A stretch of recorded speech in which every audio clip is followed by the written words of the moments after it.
Ordonnance 208. Nous allons voir à présent quelques interdictions en lien avec l'impureté à nouveau. Et donc ici, allons dans Lévitique au chapitre 18.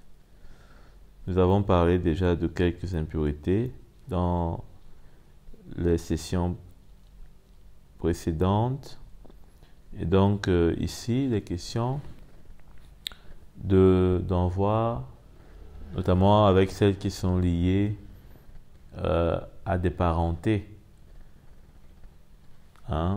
Juste pour vous rappeler que, par exemple, il y avait une interdiction liée au toucher de son sperme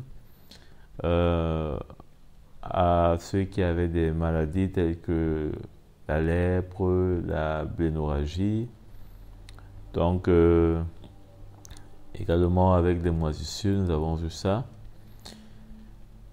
Allons voir dans Lévitique d'abord, dans Nombre plutôt, Nombre, au chapitre 19. Tout d'abord, à partir du verset 11, il est dit: si quelqu'un touche un cadavre, celui d'un être humain, quel qu'il soit, il sera impur pendant 7 jours. Donc, ici, il ne fallait pas être en contact avec un cadavre humain. Sinon, on se rendait impur. Et en étant impur, on ne pouvait plus, bien sûr, aller offrir des sacrifices. Il fallait d'abord être purifié. On était séparé donc du camp. Et allons voir dans le verset 13, toute personne qui touche un cadavre, parce que au niveau du verset 12 vers la fin, il est dit que, en revanche, s'il ne se purifie pas le 3e et le 7e jour, il ne sera pas pur. Toute personne qui touche un cadavre, celui d'un être humain mort, sans se purifier, rend impur le tabernacle de l'Éternel. Elle sera exclue d'Israël. Comme l'eau de purification n'a pas été versée sur elle, elle est impure et son impureté reste sur elle. Ordonnance 209. Comment est-ce que on était exclu? Parce qu'on n'a pas fait la purification. On n'a pas fait la purification de son péché, de son impureté. Et on a déjà parlé de cette vache rousse qui servait d'eau de purification, afin, n'est-ce pas, qu'on puisse purifier tout ce qui se passait avant le grand jour des expiations. Parce qu'il ne fallait pas que le péché demeure en attendant qu'il y ait le grand jour des expiations, qui se faisait une fois l'année. Et ici donc, on voit encore au verset 14, voici la loi: lorsqu'un homme mourra dans une tente, toute personne qui entrera dans la tente ou s'y trouvera sera impur pendant 7 jours. Tout homme, tout récipient ouvert sur lequel il n'y a pas de couvercle attaché sera impur. Toute personne qui touchera dans les champs un homme tué par l'épée ou un mort de manière naturelle, des os humains ou un tombeau sera impur pendant 7 jours. On prendra pour la personne impure des cendres de la victime expiatoire, donc toujours pour faire l'expiation de son péché. Ici, on voit que, toujours en lien avec la mort, il y avait bien sûr des interdictions qui ne pouvaient pas se faire. Hein? Parce que le Seigneur est un Dieu vivant, on l'a déjà dit. Et tout ce qui est en lien avec la mort ne peut pas subsister au milieu de lui. C'est pourquoi, lorsque nous passons dans la mort du Seigneur, nous ne devons pas y rester. Nous ne pouvons pas y rester. D'ailleurs, le Seigneur lui-même n'est pas resté dans la mort. Il faut passer dans la résurrection. Il faut entrer dans la vie du Seigneur. Parce que le parfum de la mort n'est pas un parfum qui doit demeurer sur nous. Parce que Dieu est un Dieu de résurrection. C'est un Dieu vivant. Et ici, la mort d'ailleurs représente tout ce qui entre en lien avec le péché. Ce n'est même pas la mort au sens de la nouvelle alliance où nous participons à la mort de Christ, à ses souffrances. Mais ici, c'est la mort qui est liée au péché, hein, comme l'apôtre Paul pouvait le dire. Hein, les œuvres de la chair conduisent à la mort. Hein. Donc, cette mort-là, ne devons pas nous y retrouver. Et la preuve que c'est une mort qui vient du péché, c'est qu'il faut se repentir. C'est pourquoi il y a l'eau de purification. Il faut se repentir, il faut pouvoir enlever toute forme de condamnation qui pèse parce que liée à la transgression du péché. Bien sûr que dans la nouvelle alliance, il n'y a plus de condamnation, mais il est évident que ça amène une mort. Même s'il n'y a plus de condamnation, mais il y a le parfum de la mort. Hein? Le parfum de la mort. Ordonnance 209. Lorsqu'un homme mourra dans une tente, toute personne qui entrera dans la tente ou s'y trouvera sera impure. Hein? Donc il fallait que la mort n'entre pas dans la tente.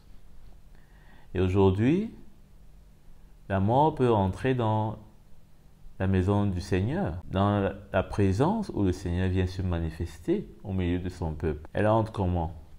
Elle entre avec toutes sortes d'attitudes, de cœurs qui ne sont pas soumis au Seigneur. C'est pourquoi le Seigneur, par exemple, peut dire que lorsqu'on vient donner notre offrande, si on a quelque chose, si on se rappelle qu'on a quelque chose contre notre frère, ou que notre frère a quelque chose contre nous, hein, pas forcément que c'est nous qui avons quelque chose contre lui. Parfois, on se dit que nous, on n'a aucun problème avec l'autre. Mais si on se rappelle que l'autre, lui, il a un problème avec nous, on doit tout faire pour laisser notre offrande, ce qui est bien difficile, parce qu'on préfère être en train de faire ce qui est simple, de faire ce qui est religieux, au lieu de faire ce qui est agréable à Dieu. Mais n'oublions pas que notre sacrifice ne peut pas être plus grand, ne peut pas être apprécié de Dieu s'il ne vient pas de notre cœur. C'est pourquoi si notre cœur est mauvais, nous pouvons donner tout ce que nous avons dans notre maison, mais rien ne sera accepté par le Seigneur. Hein? Parce que cela ne porte pas le parfum de la vie du Seigneur, mais cela porte le parfum de la mort. Hein? De la mort de l'homme naturel, de l'homme qui n'est pas régénéré. Hein? Cela porte la mort de son iniquité, parce qu'il fait comme il veut de ce que Dieu attend de lui. Donc il ne faut pas laisser que la mort entre au milieu de nous. Quand on a quelque chose à traiter, quelque chose qui est dans notre vie, s'il faut se repentir, il ne faut pas négliger cela. Pas négliger s'il y a des différends avec des frères. Faut traiter ça. La mort n'a pas de place dans la présence de Dieu.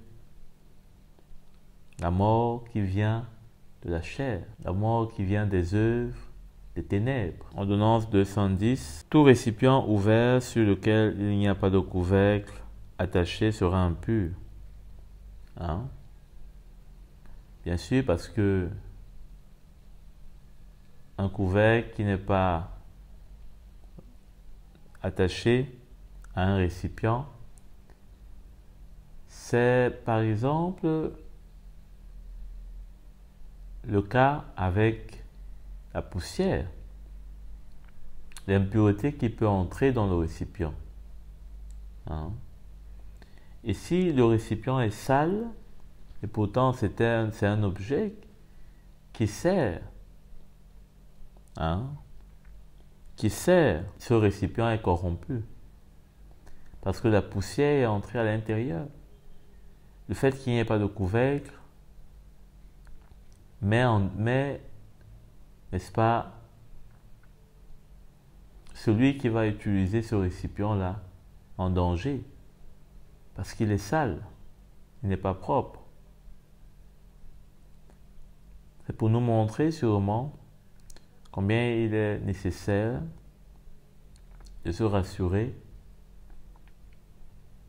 que ce que nous touchons et ce que nous faisons avec ce qui est entre nos mains doit être pur.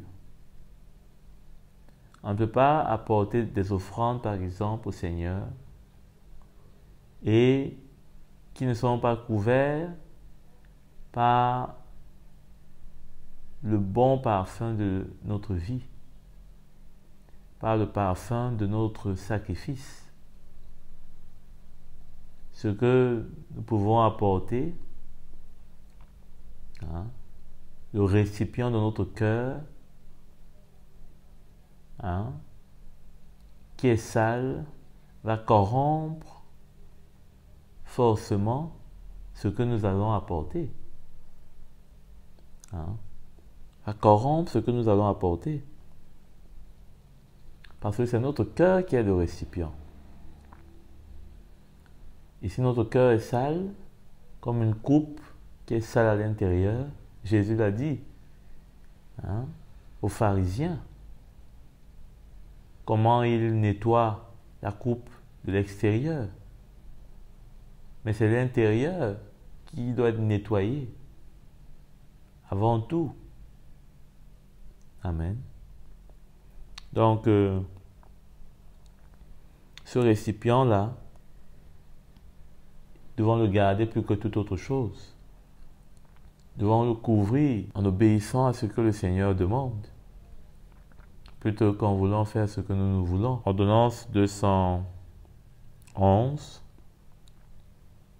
Toute personne qui touchera dans les champs un homme tué par l'épée ou mort de manière naturelle, des os humains ou un tombeau sera impur pendant 7 jours. Aujourd'hui déjà, c'est désagréable devant le Seigneur de voir des hommes, par exemple, qui font le trafic des ossements. Et même qui peuvent faire toutes sortes de sciences en lien avec, n'est-ce pas, ces choses, peut-être pour retirer, pour pouvoir avoir certaines connaissances de l'homme, ce qui n'est pas mauvais en tant que tel, mais à vouloir sonder par exemple l'homme dans sa constitution, eh bien, sans avoir cette reconnaissance dans son cœur que cet homme-là a été formé par un être qui est au-dessus de nous, ne peut que nous jeter dans le début d'une très grande confusion et d'une très grande erreur. Hein? C'est comme si dès la base, nous avons déjà faussé nos résultats. Combien nous pouvons tout aussi être dans cette impureté, hein, en ayant touché un homme qui est tué par l'épée, hein, dans un champ de manière naturelle, hein, des os humains ou un tombeau. Hein. Ça parle de notamment s'associer, hein, avec des personnes qui sont impures dans leur raisonnement, dans leur trafic, dans leur commerce, hein, dans leurs attitudes.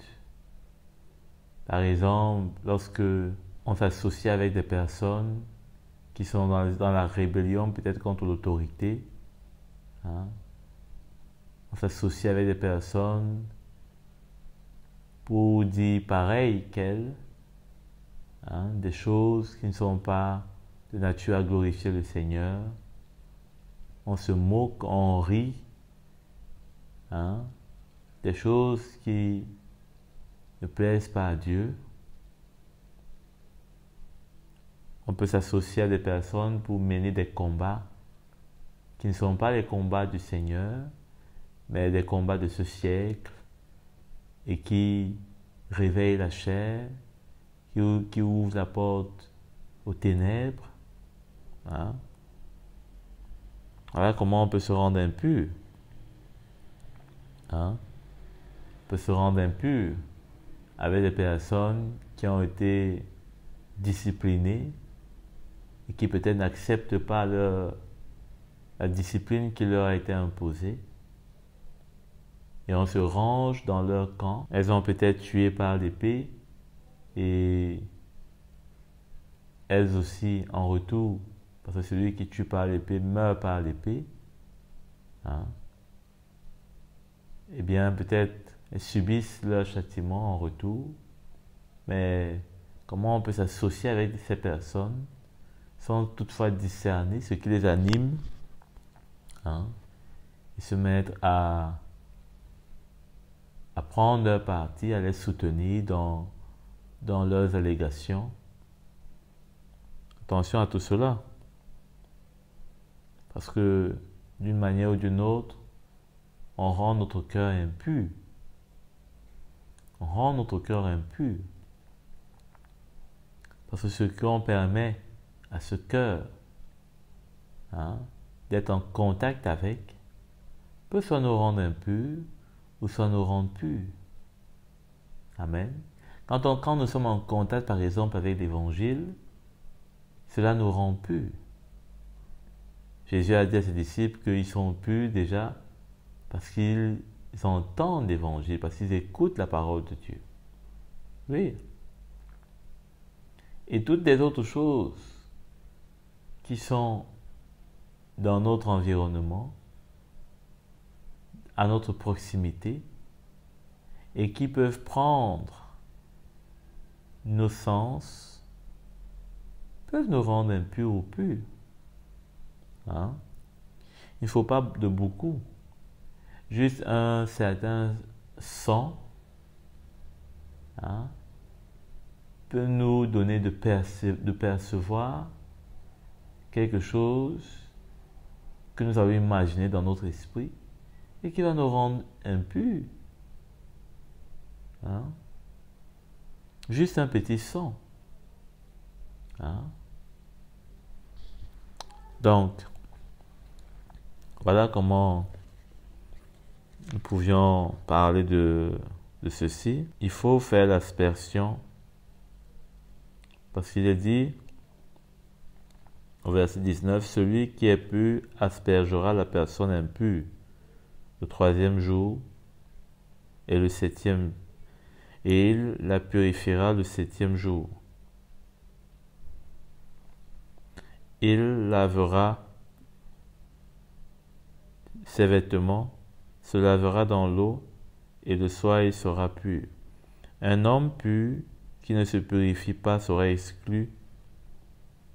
Un homme impur qui ne se purifie pas sera exclu de l'assemblée, car il rend impur le sanctuaire de l'Éternel. Hein? Comme l'eau de purification n'a pas été versée sur lui, il est impur. Donc, voilà comment est-ce que celui qui n'était pas touché par l'eau de purification restait impur. Je crois qu'on a déjà parlé de ça. Ça nous renvoie à la repentance. Celui qui ne se répand pas, il reste impur.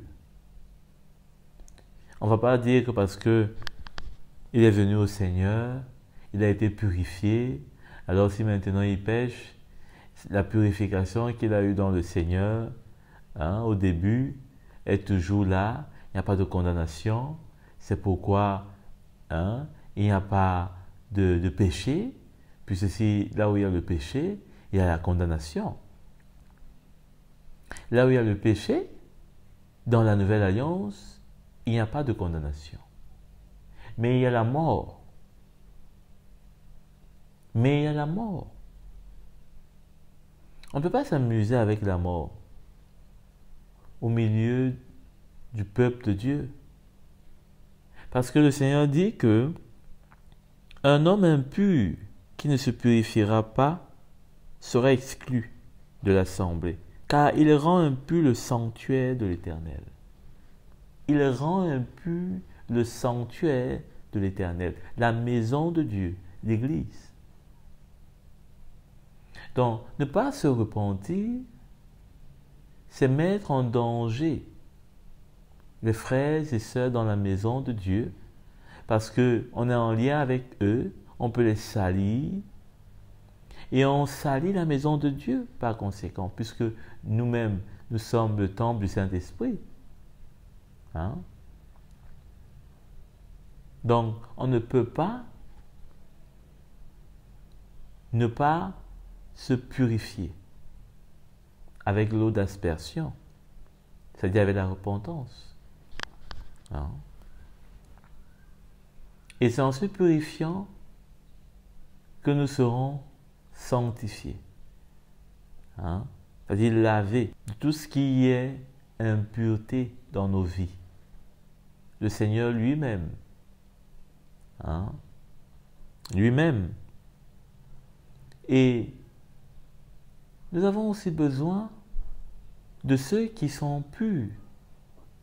Hein? Puisqu'il est dit au verset 19, et ce sera l'ordonnance 112, « Celui qui est pur aspergera la personne impure. » Hein? Ça parle de quoi? Ça parle de comment est-ce que, notamment, hein, ceux qui sont faibles dans la foi peuvent trouver secours vers ceux qui sont forts, en tout cas pour le temps de la faiblesse des autres, dans le temps de la faiblesse des autres. Hein? Je crois que l'apôtre Paul en parle d'ailleurs, quand il dit que, eh bien, devons nous, comment il utilise ce terme-là, hein? Eh bien, nous confesser les péchés les uns aux autres. Hein? Pourquoi nous confesser les péchés les uns les autres? Eh bien, parce que quand je viens devant mon frère et que je lui partage peut-être des circonstances de ma vie, l'état de mon cœur, hein, eh bien, c'est pas parce que lui il est très fort, mais dans le moment, c'est moi qui suis faible et j'ai besoin de lui qui n'est pas faible dans ce moment et qui est donc pur afin de m'aider à redevenir pur. Hein? C'est pourquoi quand on va vers les anciens qui ont de l'expérience, qui ont de la maturité, qui ont la connaissance de Christ, qui ont un bon parfum dans leur vie, hein? Ils ne sont pas parfaits, mais ils ont une marche avec le Seigneur qui est telle qu'ils ne demeurent pas dans leurs imperfections. Au contraire, le Seigneur les forme davantage même, afin qu'ils soient là, bien disposés pour nous, qui sommes faibles, qui pouvons facilement tomber, qui pouvons facilement peut-être nous condamner même, qui pouvons facilement même être découragés. C'est ça, c'est le pourquoi nous trouvons et nous cherchons et nous devons aller vers les anciens, vers ceux qui sont reconnus par l'autorité de l'Église comme ayant une expérience vivante, hein, vivifiante avec le Seigneur. Pour trouver grâce. Hein, pour trouver grâce, c'est-à-dire que pour trouver, hein, la force, hein, la lumière pour revenir au Seigneur. Hein, pour revenir au Seigneur. Comme dès le départ, c'est cette grâce qui nous a amenés vers le Seigneur. Hein, et cette grâce qui nous a ouvertes, hein, les portes du salut par la foi. Et c'est à nouveau dans cette grâce-là que nous pouvons trouver auprès des frères qui sont au-devant de nous pour nous aider à nous décharger de tout ce qui peut être comme un fardeau, comme un joug, et qui peut amener la mort dans notre vie. Amen. Donc, très important. Le reste, je pense que nous avons déjà vu tout cela. Hein? Allons donc dans Lévitique, retournons, comme tantôt c'était annoncé, Lévitique au chapitre 18. Il s'agit principalement des unions, à partir du verset 1 jusqu'au verset 30. Verset 1. Je suis l'Éternel votre Dieu, vous ne ferez pas ce qui se fait en Égypte où vous avez habité, et vous ne ferez pas ce qui se fait dans le pays de Canaan où je vous conduis. Donc, il ne fallait pas faire, hein, ce qui se faisait en Égypte où ils sont quittés. Il ne fallait pas faire ce qui se fait à Canaan où il est conduit. Donc, ordonnance 113. Voilà. Ne pas faire ce qui se faisait en Égypte où ils ont habité, et ne pas faire ce qui se fait à Canaan où ils sont conduits. Alors, où ils sont conduits, on peut se demander, mais pourquoi ils sont donc conduits à Canaan puisque le Seigneur ne veut pas qu'ils fassent ce qui s'y fait? Ben, c'est simple. Jésus a dit qu'il ne prie pas le Père pour qu'il nous enlève du monde, mais pour qu'il nous garde étant dans le monde. Hein? Donc là où nous sommes conduits n'est pas un problème pour le Seigneur, parce qu'il est capable de nous garder. Hein? Il est capable de nous préserver des souillures du monde. Et nous pouvons être, n'est-ce pas, garder des choses qui sont dans le monde si nous obéissons au Seigneur. Amen. Donc, ordonnance 214 plutôt. Vous ne suivrez pas dans leurs coutumes, en fait, c'est de ça qu'il veut parler. Parce que les coutumes des peuples, nous pouvons facilement, n'est-ce pas, nous y habituer. Hein? Nous pouvons facilement nous y habituer, puisque nous sommes au milieu d'elles, au milieu d'eux, de ces peuples. Nous sommes au milieu de leur vie. Et très facilement, on peut se laisser aller à leur vie. Hein? C'est comme lorsqu'il y a du bruit à l'extérieur. Même si on est à l'intérieur, il faut être très occupé ou alors il faut être pas intéressé pour ne pas sortir. Mais généralement, quand il y a du bruit à l'extérieur, on veut sortir pour voir qu'est-ce qui se passe. Hein? Surtout quand les gens sont en train de parler, quand les gens sont en train de manifester des choses. On ne peut pas facilement rester, c'est pas évident de rester chez soi alors que les choses se passent à l'extérieur. Il suffit simplement de regarder même pendant le mois de décembre. On a comme si c'est un aimant qui nous attire à l'extérieur, de voir ce qui se passe, de voir comment les autres font des choses. Hein? Parfois même, on veut simplement être sur la véranda et regarder ce qui se passe dehors. Hein? On ne veut pas être à l'intérieur. C'est comme si on rate quelque chose d'extraordinaire. Mais le Seigneur voudrait qu'on puisse regarder les choses de ce monde comme de la boue. L'apôtre Paul pouvait le dire, comme de la boue. C'est-à-dire des choses qui sont susceptibles de nous salir. Hein? De salir nos vêtements du salut. Verset 4. Vous ne mettrez en pratique mes règles, vous respecterez mes prescriptions, car c'est elles que vous suivrez. Je suis l'Éternel, votre Dieu, vous respecterez mes prescriptions et mes règles. L'homme qui les mettra en pratique vivra par elles.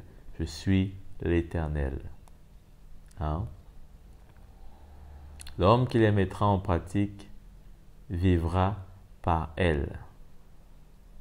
C'est une promesse.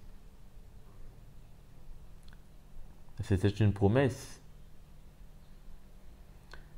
Mais dans la Nouvelle Alliance, nous savons que le Seigneur dit que le juste vivra par la foi. Le juste ne vivra pas par les prescriptions, les règles du Seigneur qui ont été données aux Juifs. Non. Hein? Encore moins les techniques et toutes sortes de choses que l'homme peut inventer. Non. Encore moins de tout ce qui se fait dans le monde, hein, comme le pain, comme je sais pas moi quoi. Mais le juste vivra par sa foi. Hein. Vous savez que la foi est spirituelle. Hein. Donc, il vivra d'un aliment spirituel. Et la foi vient de ce qu'on entend, la parole de Dieu. Et la parole de Dieu, elle aussi, elle est spirituelle. Donc, voilà de quoi est fait l'aliment de l'homme pieux, de la femme pieuse, du juste. Aucun de vous ne s'approchera d'un membre de sa proche parenté pour dévoiler sa nudité. Je suis l'Éternel. Tu ne dévoileras pas la nudité de ton père, ni celle de ta mère. C'est ta mère. Tu ne dévoileras pas sa nudité. Tu ne dévoileras pas la nudité de la femme de ton père. C'est la nudité de ton père.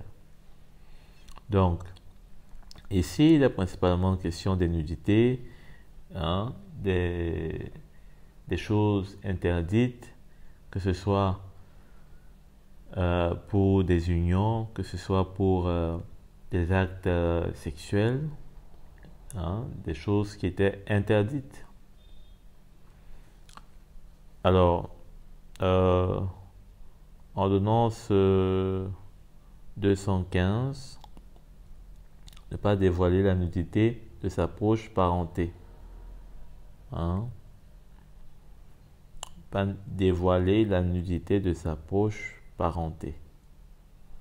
Alors, on ne va pas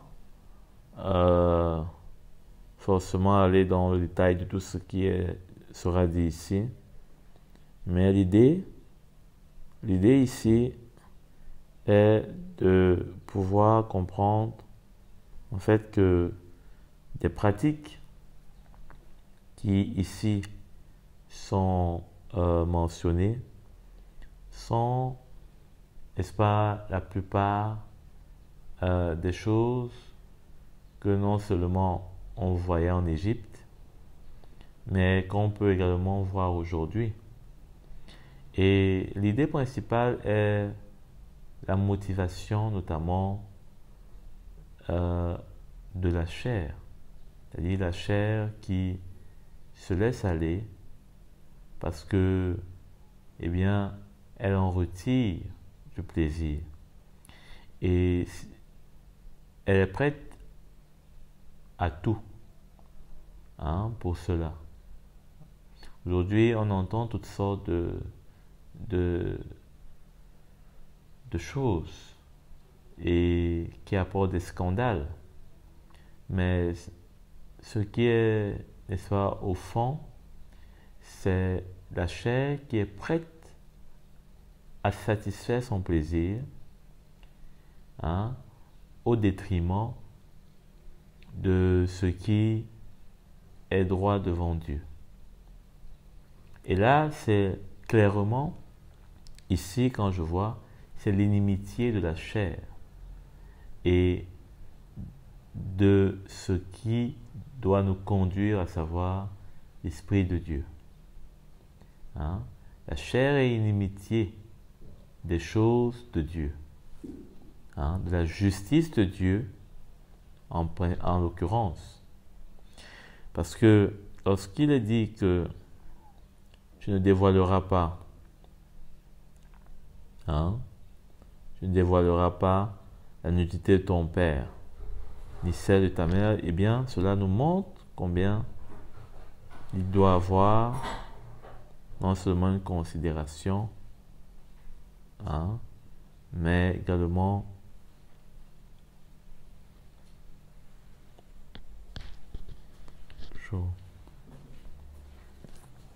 parle du mot hébreu, notamment dans le sens de Herva. Herva qui traduit ce qui est faible, la nudité, ce qui est faible. Hein? Parlons de cette nudité donc. Parce que quand vous regardez par exemple, on est capable de tout montrer, hein? Même lorsqu'on va peut-être à la plage, sauf extrémistes, à savoir notamment ceux dont on appelle souvent les nudistes, qui vont se déshabiller complètement et puis pour eux, bon, c'est la liberté. Vous savez, la liberté dans le monde, elle vire à la folie. Mais vous voyez, parfois à la plage, on est capable d'enlever tous nos habits, mais de garder un minimum pour cacher certaines parties. Et ces parties-là, c'est notre nudité. Or, le mot Herva en hébreu traduit ça comme étant, hein, des parties faibles. Des parties faibles. C'est donc notre faiblesse, en quelque sorte. C'est pourquoi il faut bien comprendre le sens ici de cette nudité. Ce n'est pas juste simplement couvrir la nudité de quelqu'un, par exemple, comme Noé, hein, où on connaît l'épisode, hein, où l'un de ses fils est allé, n'est-ce pas, dévoiler, hein, exposer sa nudité après il soit sous. Hein. Et on connaît comment est-ce que ça s'est passé pour ce fils notamment. Mais ici, surtout, ça parle de comment est-ce que, bien qu'on puisse toujours rattacher ça avec hein, l'histoire de Noé, après le déluge, hein, où Noé a été dans un état de faiblesse, hein, et son fils, au lieu de couvrir, parce que ici, le mot qui est utilisé, c'est de ne pas dévoiler. Alors l'inverse que l'on peut trouver, notamment dans l'esprit de l'évangile, c'est de couvrir. Hein?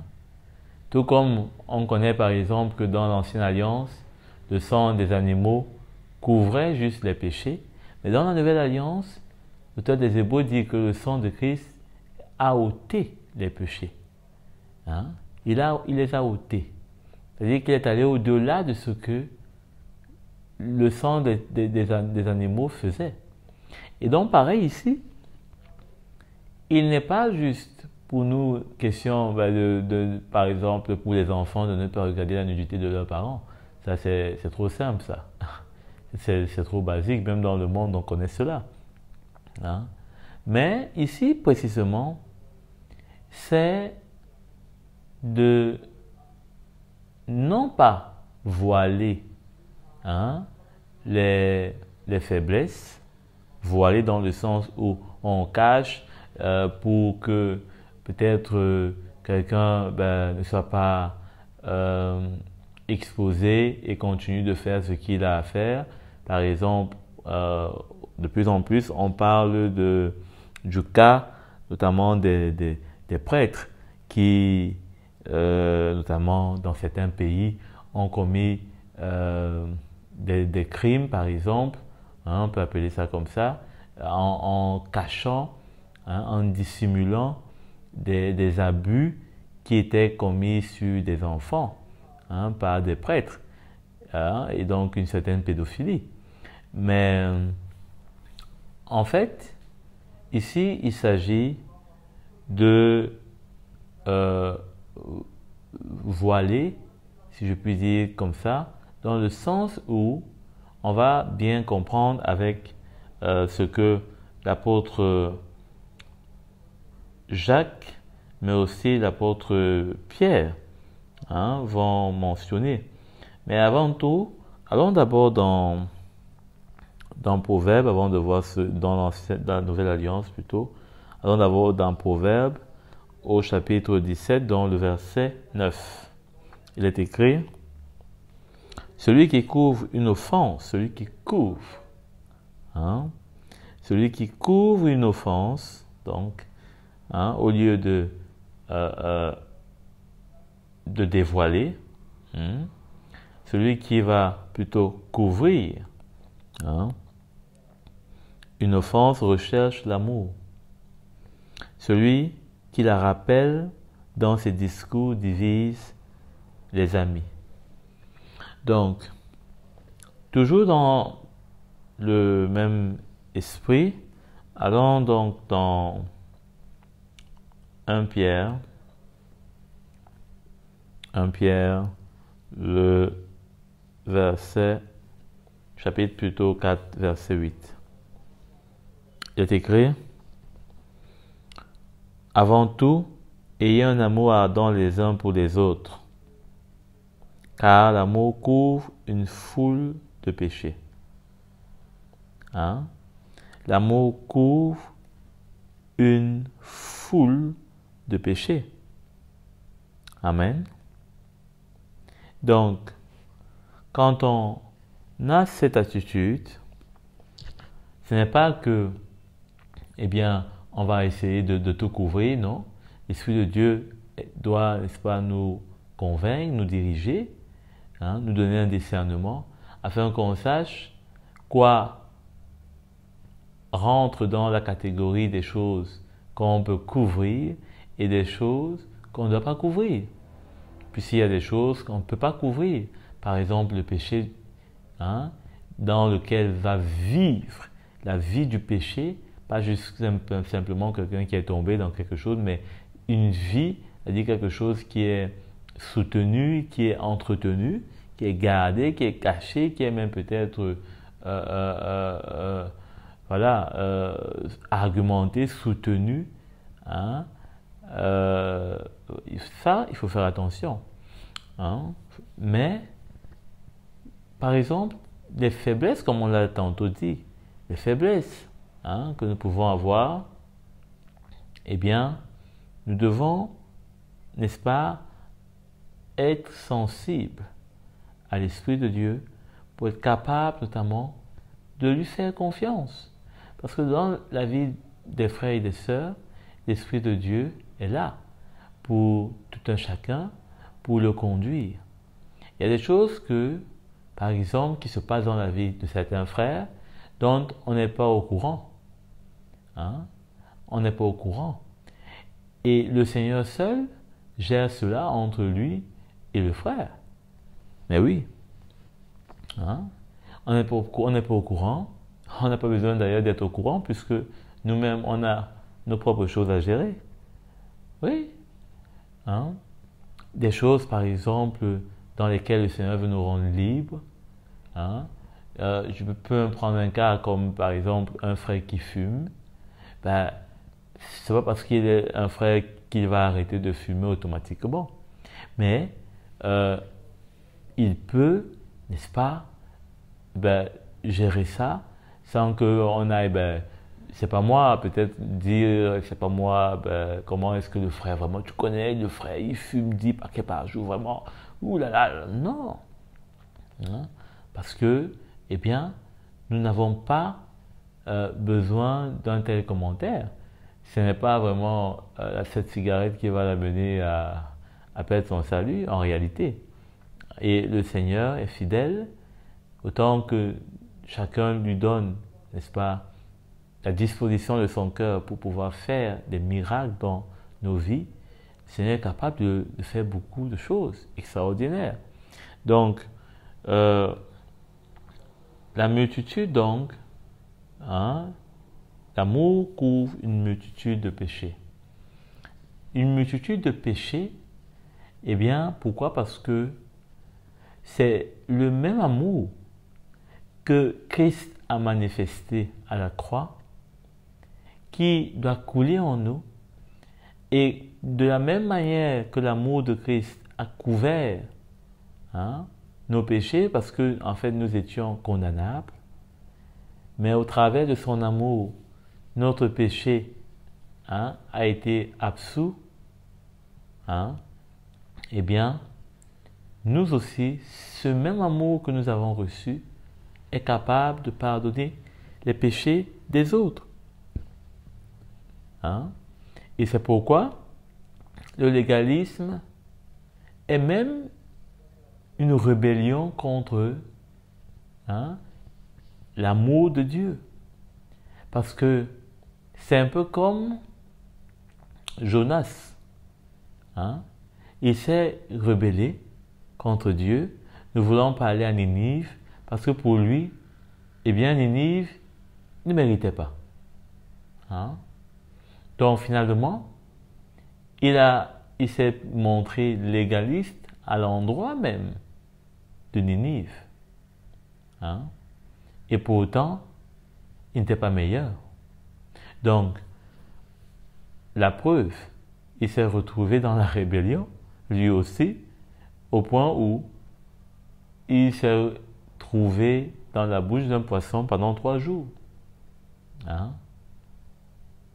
Donc, je crois que nous avons besoin d'avoir cette attitude, ce cœur de grâce et de vérité pour pouvoir, n'est-ce pas, être capable de ne pas prendre un autre type d'amour pour manifester envers ceux qui sont autour de nous, mais avoir le même amour que le Seigneur, à savoir un amour qui ne nous condamne pas, qui peut-être nous montre où nous sommes, mais sans nous condamner, et qui toujours, n'est-ce pas, est capable de nous pardonner, de pardonner et d'avoir la foi. Parce que nous aussi aujourd'hui, nous ne sommes pas devenus parfaits quand le Seigneur nous a pardonné. Quand dans son amour, il s'est donné à la croix, il nous a pardonné. Nous ne sommes pas devenus parfaits. Nous continuons toujours de faillir. Nous continuons toujours, même peut-être, c'est pas moi, de fouler au pied ce sacrifice même. Parce qu'aujourd'hui, nous sommes sauvés, mais nous faillissons. Donc, quelque part même, nous foulons au pied, pouvons se retrouver en train de fouler au pied le sacrifice de Christ, puisque pour nous, il est mort. Mais bien sûr que nous savons que son sacrifice est un sacrifice de paix. Donc, ce n'est pas là pour nous donner plutôt, c'est pas moi, une condamnation avec le Seigneur, mais plutôt la paix avec lui. Et quand nous reconnaissons nos fautes, il est fidèle, toujours, afin que son sacrifice, n'est-ce pas, continue à nous bénéficier comme dès le premier jour. Et donc, nous aussi, c'est pourquoi le Seigneur dit que celui qui ne pardonnera pas à son prochain, eh bien, lui aussi, le Père ne lui pardonnera pas ses fautes. Parce qu'il y a, n'est-ce pas, ce lien qui ne doit pas être coupé à notre niveau, mais qui doit ruisseler, parce que le Seigneur ne fait acception de personne. De la même manière, il nous a ouvert ses bras d'amour, il nous a pardonné, il nous a réconciliés avec le Père. De la même façon, il veut le faire avec X ou Y, qui peut-être, pour encore un temps, est dans des faiblesses que peut-être nous n'avons pas, mais chacun a une faiblesse d'une façon ou d'une autre. Chacun a une nudité, la preuve en est. Donc, cette nudité-là veut dire que chacun a une faiblesse. Chacun a une faiblesse. Et nous pouvons voir des faiblesses à tous les niveaux, que ce soit chez des frères dans le Seigneur, que ce soit dans notre famille, que ce soit au travail, que ce soit nos voisins, que ce soit... On peut trouver des faiblesses partout. Mais ce n'est pas ça qui doit, n'est-ce pas, nous empêcher de pouvoir réaliser que nous-mêmes, nous sommes également faibles. Au contraire, quand je réalise ma faiblesse, je dois pouvoir mieux accepter la faiblesse de l'autre. Comment être, n'est-ce pas, souple avec ma faiblesse et être rigide avec la faiblesse de l'autre. Cela montre simplement, n'est-ce pas, qu'on est hypocrite. C'est de l'hypocrisie. À dire que se donner à soi une hauteur qui est acceptable et relever la hauteur des autres et ne pas accepter qu'elle soit moindre. C'est de l'hypocrisie. Donc, allons dans Jacques, au chapitre 5, à partir du verset 20. Il est dit qu'il sache que celui qui ramènera un pécheur de la voie où... allons voir ça exactement. C'est Jacques, donc, le chapitre 5, à partir du verset 20.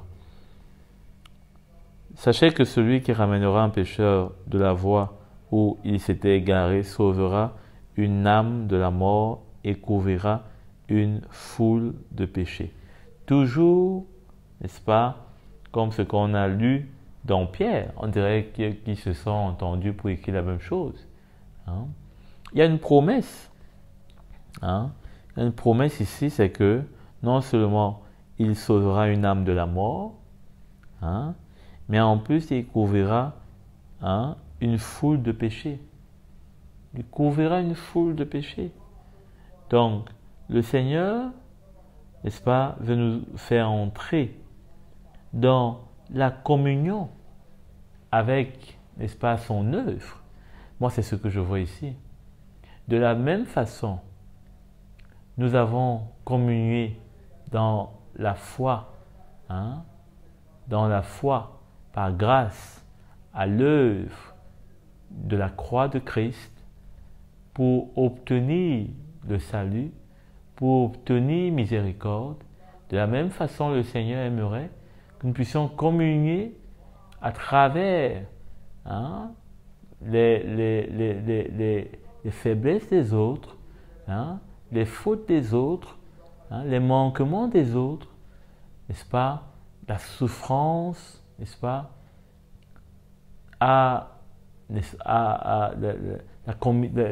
une communion à ces souffrances, une prise, n'est-ce pas, une part qui prise avec, n'est-ce pas, ces souffrances. Parce que quand on est devant les faiblesses des autres, bien sûr que ça nous fait souffrir, surtout quand on n'a pas les mêmes faiblesses. On peut être intolérant, on peut être vite fatigable, on peut être vite dans l'incompréhension, on peut vite être dans même, je peux dire comme ça, une trop haute estime de soi parce qu'on voit l'autre qui est faible. Mais le Seigneur, au travers des faiblesses des autres, nous ramène, n'est-ce pas, à pouvoir non seulement nous rendre compte qu'on n'est pas meilleur, parce que peut-être que dans le même domaine, nous on peut paraître être fort, mais dans un autre domaine, on est faible. Et ce qui est sûr, c'est le Seigneur qui donne à chacun et qui peut seul se glorifier, parce que lui seul a été parfait en toutes choses. Donc, chacun de nous, eh bien, on a une seule chose à faire, c'est de pouvoir simplement garder ce cœur. Garder ce cœur. D'ailleurs, il dit, si quelqu'un parmi vous s'est égaré loin de la vérité et qu'un autre l'y ramène. Donc, au lieu d'être occupé ou préoccupé par le fait que les faiblesses de l'autre, être préoccupé par le fait que nous, on n'a pas cette faiblesse-là, nous peut-être dans ce cas-là, nous, on est vraiment un peu meilleur quand même. Il faudrait avoir plutôt cette attitude où nous voulons ramener la personne. Ce ne doit pas être de nous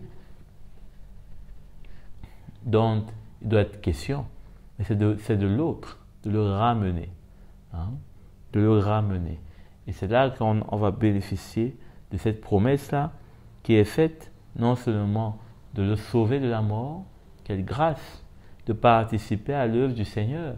De la même façon, il a sauvé nos âmes de la mort, nous aussi, au travers de cette communion avec les faiblesses des autres, au lieu de voir cela comme une honte, au lieu de voir cela comme quelque chose qui nous différencie, ou qui nous fait nous trouver plus meilleurs, on devrait plutôt voir cela comme une occasion de communier avec les souffrances du Seigneur, qui lui a pris toutes nos nudités, toutes nos faiblesses.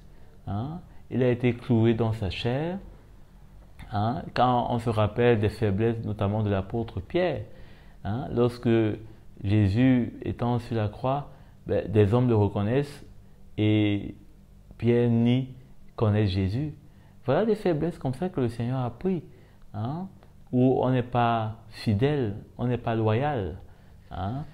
Et combien le Seigneur, n'est-ce pas, eh bien dit que dans les derniers temps, on aura beaucoup de faiblesses, des fanfarons, des personnes déloyales, etc. Ça ne veut pas dire que tout cela, on doit, comment dirais-je, applaudir, mais ce n'est pas parce qu'on n'applaudit pas qu'on doit peut-être, c'est pas moi, on va rejeter un frère parce que peut-être il a encore une certaine difficulté avec, c'est pas moi, avec de l'argent. Peut-être qu'il est, c'est pas égoïste, hein, il préfère s'acheter 2 voitures, hein, c'est pas moi. Il peut y avoir beaucoup de contextes, mais ce qui est sûr, c'est que la nudité des uns et des autres est un moyen pour nous de pouvoir véritablement, une fois de plus, communier avec les souffrances du Seigneur. Hein? Donc, on va aussi voir alors, pour véritablement entrer dans le texte même que nous avons commencé à lire là, dans Lévitique 18, il est dit: aucun de vous ne s'approchera d'un membre de sa proche parenté pour dévoiler sa nudité. Je suis l'Éternel. Tu ne dévoileras pas la nudité de ton père ni celle de ta mère. Donc, ici, ça montre déjà combien nos parents peuvent avoir des faiblesses. Hein? Nos parents peuvent avoir des faiblesses. Et parfois, quand on grandit, on s'en rend compte. Parfois, plus on connaît le Seigneur encore, on se rend compte. Ça peut être peut-être que nos parents n'ont pas connu le Seigneur comme nous, ou bien alors il y a eu des erreurs peut-être dans leur façon de nous élever, ou bien de penser, ou de vouloir des choses, etc. Bref, beaucoup de choses peuvent apparaître et on peut trouver vraiment qu'il y a des imperfections, en fait. Donc, il ne s'agit pas pour nous de l'être dévoilé, c'est-à-dire de montrer et de juger ça comme étant quelque chose de scandaleux. Hein? Parce que, en fait, l'attitude ici de dévoiler parle aussi d'un cœur où on veut peut-être faire de ça un scandale. Hein? On veut faire de cela un sujet de raillerie. Hein? Peut-être que on a des parents qui n'ont pas fait de grandes études ou qui ne connaissent pas le Seigneur en profondeur comme nous, et peut-être que ça nous donne un peu des ailes là pour pouvoir se voir un peu meilleur et tout. Mais non. Donc il faut faire attention à ça. Hein? Tu ne dévoileras pas la nudité de ta sœur, fille de ton père ou fille de ta mère, qu'elle soit née dans la maison ou dehors. Hein? Donc, tu ne dévoileras pas la nudité de la fille de ton fils, ni de la fille de ta fille, car c'est ta nudité. Hein? Donc, aujourd'hui, par exemple, on entend des parents parfois qui disent, les enfants d'aujourd'hui, c'est pas moi, ou bien alors, c'est pas, parfois on reprend les enfants d'une certaine façon. Vous les enfants d'aujourd'hui, vous prenez même pour qui? À l'époque de vos parents, c'était pas comme ça. Vous êtes... Bref, notamment quand on est un grand-parent, hein, on voit facilement beaucoup de choses qui n'étaient pas à notre époque et ça nous dérange. Et ça amène ça peut amener un conflit peut-être entre générations. Hein? C'est pas moi. Bref, il est question en fait de voir, hein, et de ressentir combien c'est un cœur. Hein? C'est un cœur où on ne va pas montrer forcément à l'autre peut-être qu'il est, hein, il est peut-être... c'est pas moi, moins intéressant. Hein? Par exemple, aujourd'hui, on va dire, cette génération, tête baissée, hein? Ils sont toujours tête baissée, ils ne connaissent rien faire, ils sont seulement avec les doigts, hein? Avec les yeux, tout est dans le téléphone. En fait, ça montre peut-être, oui, une réalité, mais ça peut aussi être une nudité qu'on expose. Hein? c'est vrai qu'il y a beaucoup de choses qui peuvent être négatives dans toute cette génération nouvelle avec tout ce qui se passe, mais il faut faire attention de montrer la nudité de l'autre. Parce que c'est vrai qu'à cette époque, c'est facile de dire que génération tête baissée, etc. Mais à l'époque aussi passée, il y avait aussi des choses qui n'étaient pas vraiment excellentes. Chaque génération a ses réalités, chaque génération a eu des défaillances, chaque génération a eu des points forts, etc. Donc, il faut faire attention de vouloir, c'est pas moi, rabaisser peut-être, c'est pas moi, telle génération, ou bien, voilà, ça c'est juste pour prendre un exemple. Donc, tu ne vas pas dévoiler donc la nudité de ta sœur, fille de ton père ou fille de ta mère, quelle qu'elle soit, née de la maison ou du dehors de la maison. Parfois, on entend aussi parler, c'est pas moi, par exemple, de demi-sœurs, demi-frères, et puis on commence à dire, dans la famille de mon père, ils sont toujours comme ça, voilà. Dans la famille de ma mère, bon, ils sont toujours comme ça. Bon, ma demi-sœur, bon, c'est même pas ma sœur, plein, etc. Bref, il y a beaucoup de choses qu'on peut dire pour essayer peut-être de se montrer meilleur ou de montrer l'autre moins meilleur, de montrer l'autre avec plus de défauts, de défaillances peut-être. Mais ce n'est pas ce que le Seigneur nous appelle à faire, à exposer la nudité des autres, non. C'est plutôt à la couvrir. Donc, verset 12, tu ne dévoileras pas la nudité de la sœur de ton père. C'est la proche parente de ton père. Bon, ici, ça me rappelle, par exemple, le contexte où les enfants, peut-être, lorsque les aînés, papa et sa sœur ne s'entendent pas, les enfants commencent à prendre des partis et ils commencent à mal parler des autres. Et puis la jalousie entre cousins, avec l'oncle, on ne s'entend plus parce que papa ne s'entendait pas aussi avec son frère, etc. Bref, je crois qu'ici vraiment, ça parle de toutes ces situations que parfois on voit dans des familles. J'espère que vous voyez clairement. Moi j'ai une famille et toutes ces situations-là, parfois on les voit. Telle nièce qui ne parle pas avec sa tante, tel neveu qui ne parle pas avec son oncle, avec son grand-père, parce que papa a été chassé peut-être, ou bien il était le moins préféré, etc. Papa, c'est pas moi. Il y a beaucoup de situations parfois dans les familles. Et ici, si vous voyez bien, ça met en lien notamment toutes ces personnes qui sont unies de près ou de loin par leur sang. Donc, ça parle vraiment des familles.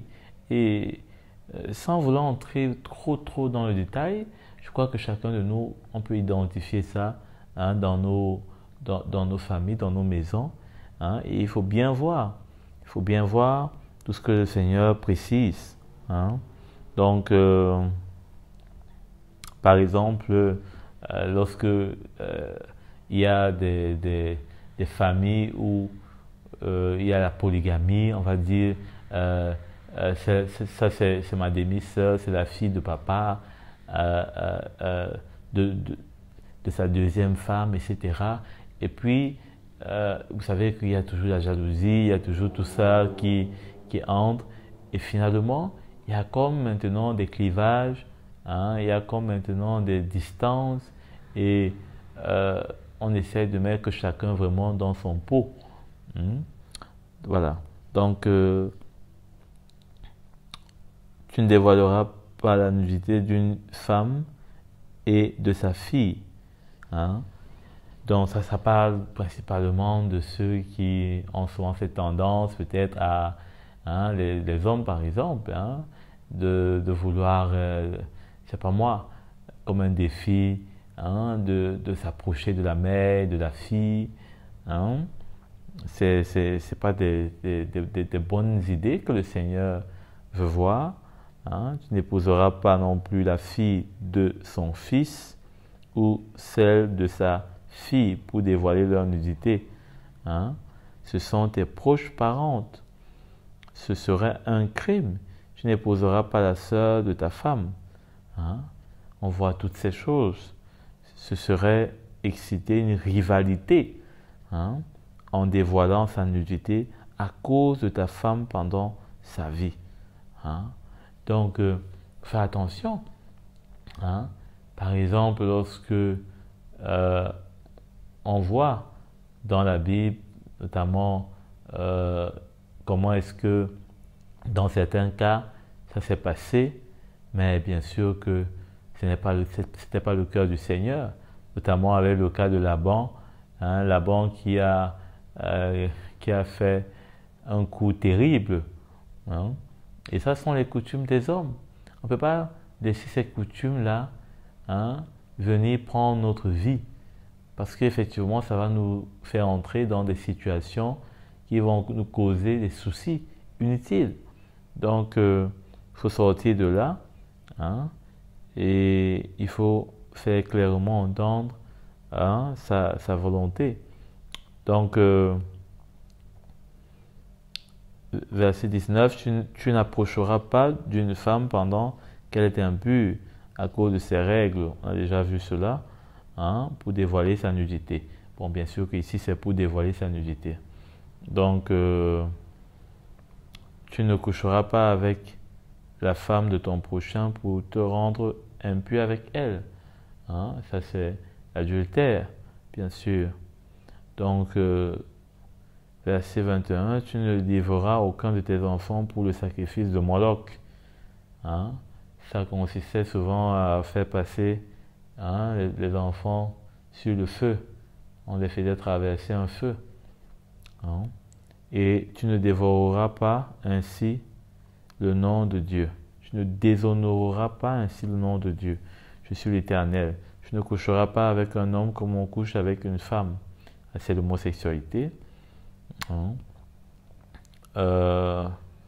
Voilà. C'est une pratique abominable. Tu ne coucheras pas avec une bête pour te rendre impur avec elle. Hein. Ça, c'est la zoophilie. Hein.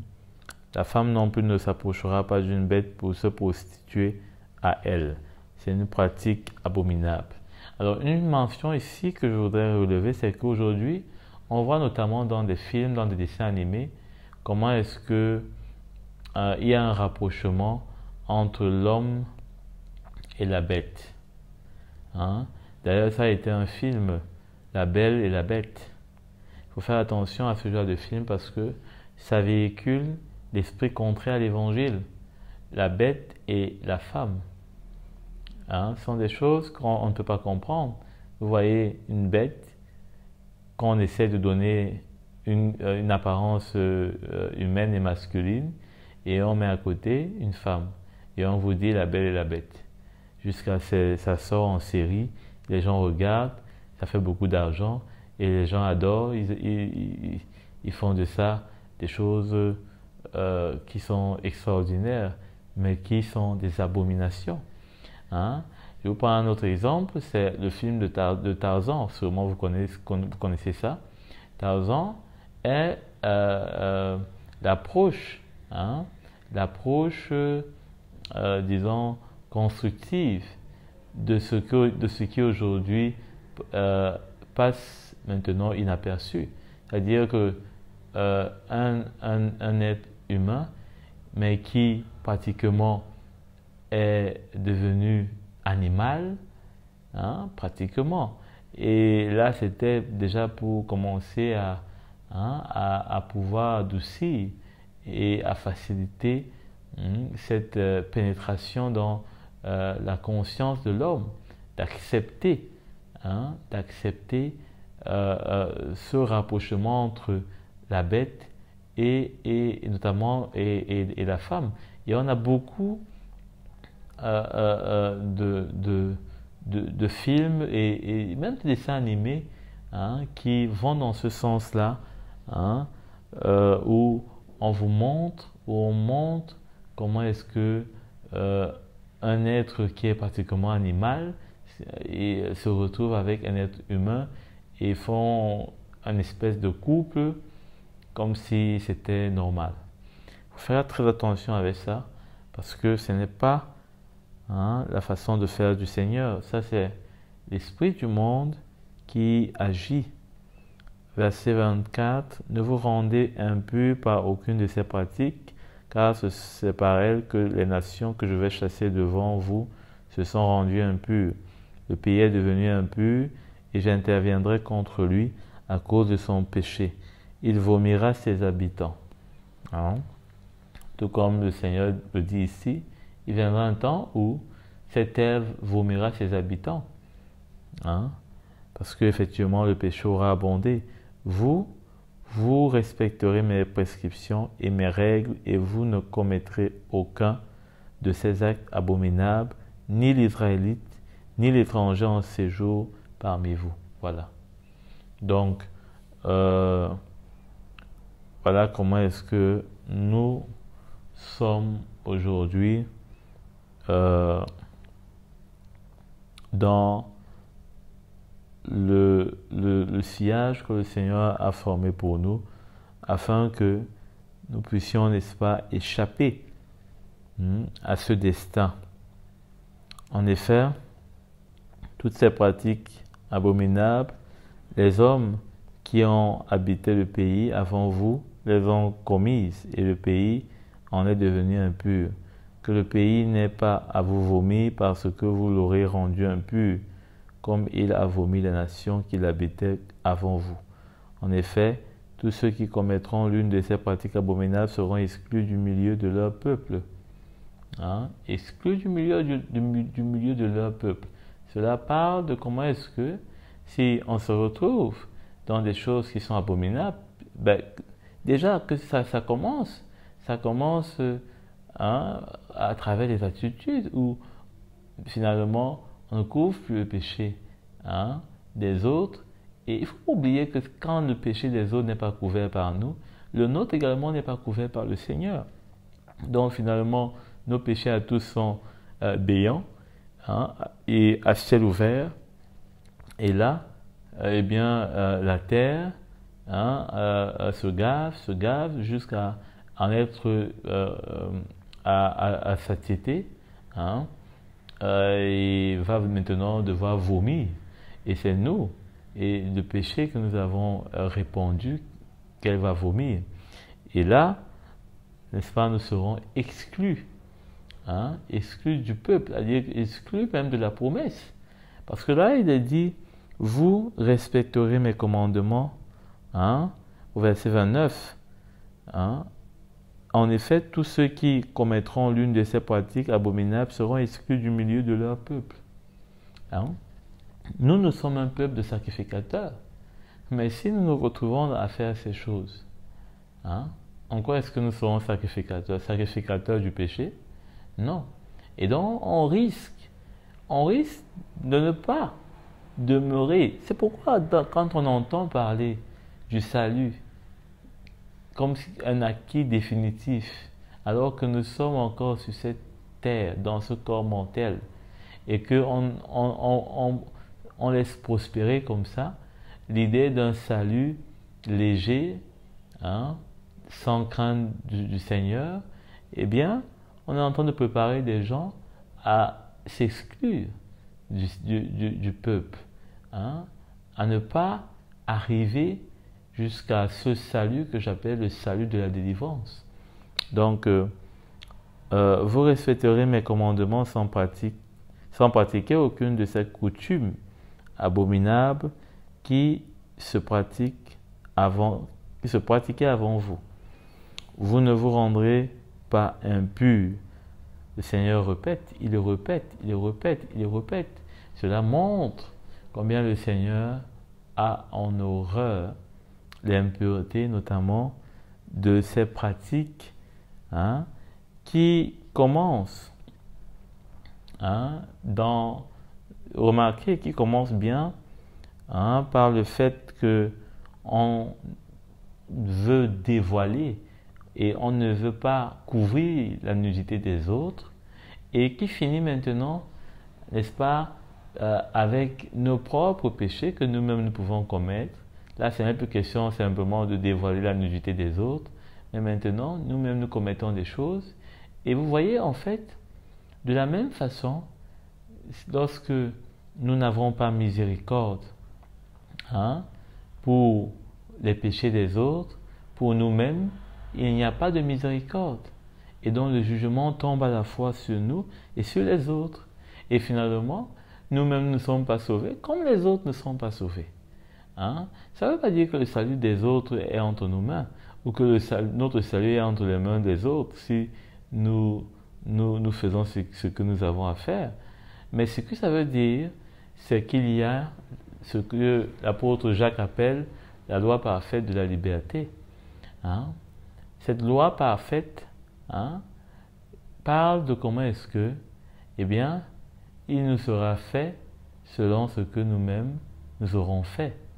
Amen. Et j'aimerais qu'on finisse par là, d'ailleurs, où je pense bien que c'est l'apôtre Jacques, toujours, qui parle de cela, de cette miséricorde. Il dit comment, ou alors plutôt, allons d'abord dans Matthieu 5, où Jésus lui-même en parle, bien sûr, au verset 7. Heureux les miséricordieux, car ils obtiendront miséricorde. Car ils obtiendront miséricorde. Donc, on ne peut pas vouloir obtenir miséricorde si nous-mêmes on n'a pas obtenu, si nous-mêmes on n'a pas donné miséricorde. Et la miséricorde parle de quoi? Pour moi, c'est très simple. Ça parle de celui qui ne retient pas seulement le fait qu'il y a un péché, la gravité du péché. Il ne retient pas seulement la gravité du péché, mais il retient aussi la misère du pécheur. C'est facile de relever la gravité du péché, mais il faut aussi relever la misère du pécheur. Et c'est pour moi extraordinaire de voir comment le Seigneur, lorsqu'il parle, déjà dès le départ, il dit comment, avant d'annoncer ce salut même du Seigneur, il dit comment est-ce qu'il ne va pas contester à toujours, alors que devant lui tombent les âmes en défaillance devant lui. Donc, de cette faiblesse, le Seigneur ne voit pas simplement le péché qui se manifeste, mais il voit la misère des hommes qui n'arrivent pas à pouvoir, n'est-ce pas, faire face à leur faiblesse. Et c'est ça la miséricorde, qui voit au-delà de la gravité du péché, de l'apparition du péché, la misère du pécheur. Et donc, c'est ça, être miséricordieux. Et nous savons dans Jacques, allons-y, où il dit que la miséricorde triomphe du jugement. Jacques 2 au verset 13. Car le jugement est sans compassion pour qui n'a pas fait preuve de compassion. C'est la même chose que Jésus dit. Miséricordieux êtes-vous, vous obtiendrez miséricorde. La compassion triomphe du jugement. La compassion triomphe du jugement. Et ça, c'est tellement vrai. Parfois, on se rend compte que les choses que peut-être on peut, moi ça m'est arrivé tellement de fois, des choses qu'on peut reprocher aux autres avec dureté de cœur, avec, c'est pas moi, arrogance, comme si peut-être nous, on ne va jamais faire cela, comme si nous peut-être on ne peut pas être capable d'une telle erreur. Et bien parfois, on retombe dans les mêmes choses, nous-mêmes. Et le bâton de retour est souvent difficile. Si on est un peu sincère, on peut ressentir que là, nous-mêmes, on a fait pareil. On n'est pas meilleur, donc, voilà comment est-ce qu'on peut nous-mêmes nous retrouver sous un jugement. Parce que nous-mêmes, en fait, c'est comme si on avait jugé quelqu'un, croyant que c'était seulement de lui dont il s'agissait, mais on ne s'est pas vu en lui, et n'ayant pas fait miséricorde, notre jugement est resté comme en suspens, et qui attendait simplement que nous aussi on passe, afin de tomber aussi également sur nous.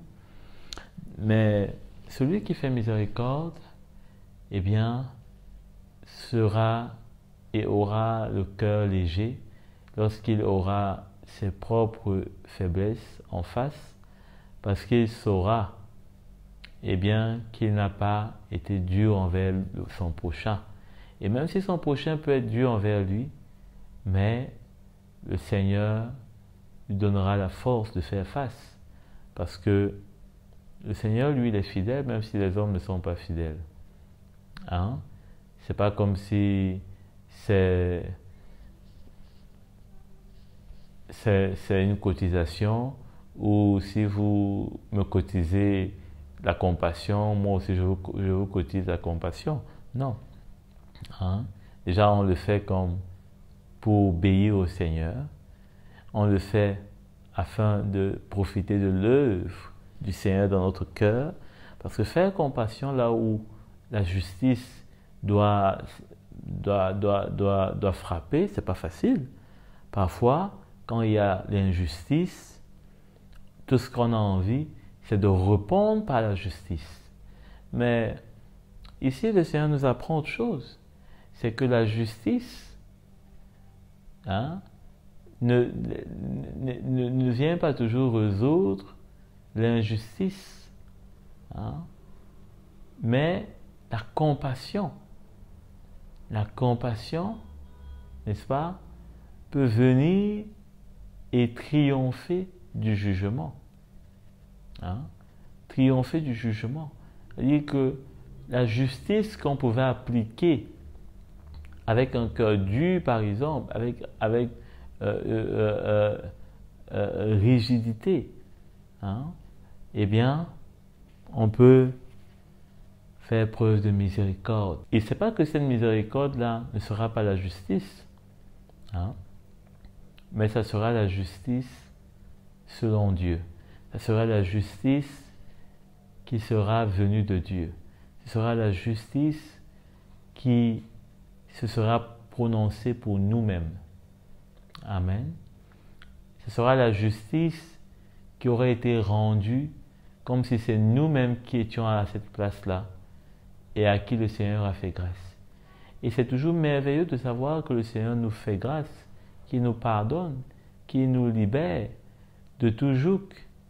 Et combien c'est aussi merveilleux de savoir qu'au travers de nous, le Seigneur a fait pareil dans la vie de quelqu'un. Et comment ne pas s'en réjouir? Comment ne pas trouver encore plus de grâce aux yeux du Seigneur? Amen. Et des hommes, bien sûr. Et des hommes. Donc, on va s'arrêter là. J'espère que on va pouvoir retrouver toutes ces ordonnances-là bout à bout. Je vais simplement les mentionner sur le titre. À bientôt.